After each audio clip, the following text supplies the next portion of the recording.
সর্বশেষ যে লোকটা জান্নাতে যাবে তাকে আল্লাহ তাআলা জাহান্নামের আগুনে পোড়াতে পোড়াতে ছাই বানিয়ে ফেলবে। সে আল্লাহর ডেকে বলবে, মাবুদ আল্লাহ, আগেই বলে রাখি আমি কিন্তু জান্নাতে যেতে চাই না, তোমার জান্নাতটা তুমি কত সুন্দর করে বানিয়েছো, আমি একটা নজর শুধু দেখতে চাই। এবার জান্নাতের গেটের সামনে বসে বসে জান্নাতের সৌন্দর্য দেখা শুরু করবে। সুবহানাল্লাহ। এয়ার কন্ডিশনের রুমের দরজার বাইরে দাঁড়ালো, এয়ার কন্ডিশনের রুমের একটা ঠান্ডা বাতাস গায়ে লাগে না? তো ও যখন জান্নাতের দরজার সামনে দাঁড়াবে, ওর গায়েও এরকম জান্নাতের ঠান্ডা বাতাসের হিমেল ছোঁয়া গাটাকে শীতল করে দিবে।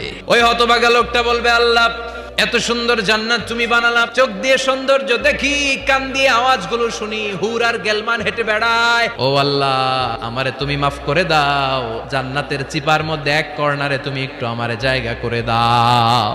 আল্লাহর দয়া হয়ে যাবে, মায়া হয়ে যাবে।